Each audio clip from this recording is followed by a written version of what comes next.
ఏంది మల్లేసు ఏంది కొమ్ము దెబ్బతిని పోయేట్టుందంటే బావా నేను చేయాల్సింది జనవన్నంతసేపు నేను జనవలేమంటా నేను జనాలు ఏంది ఉండలేమన్నాడు.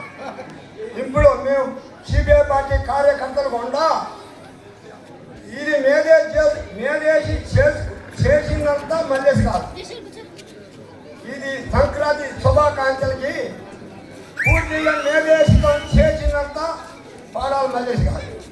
మేమన్నా ఎందుకులే అన్నా అవమానం చేయాలి, ఇది జరగాల జరిగి చేరాలని పాడాలి మల్లేసి గారు. సరే ఇంతతోటి ఒక మాట ఇవాళ మరి పెద్దవాళ్ళు సిపిఐ పార్టీని నిలబెట్టాలనేది అడిగింది ఒక భవిష్యత్తు. దాని కారణం నేను చెప్తాను. ఈ 10 సంవత్సరాలు బయట వాళ్ళకి అమ్మిను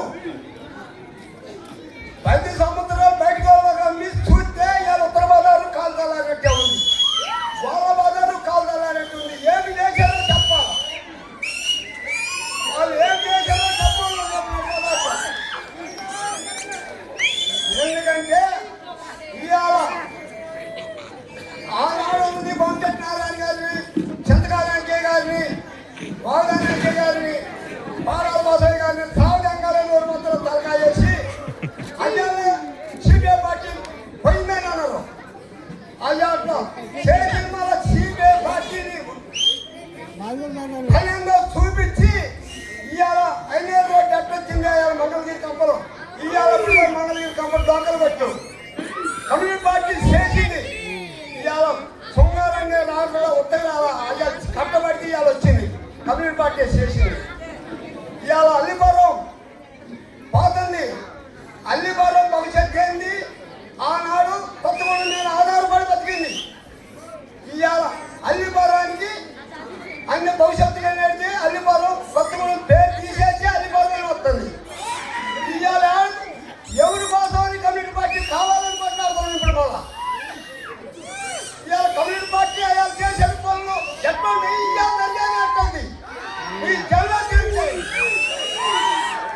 నేను ఎందుకంటే కడుపులో రడుతుంది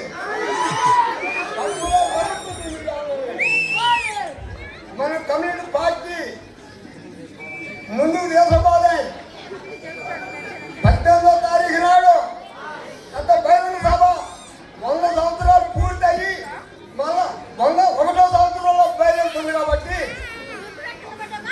మంచిగా జనం 4 లక్షల 5 లక్షల జనంతో పోయే ఏర్పాటు చేస్తామని ఈ ధర ఇవాళ సంతోషం కాదు. మనం మనకి టికెట్ వచ్చి ఈ పెద్దలు ఏది మీద పెద్దలు కూడా 2 సార్లు మన దైత్య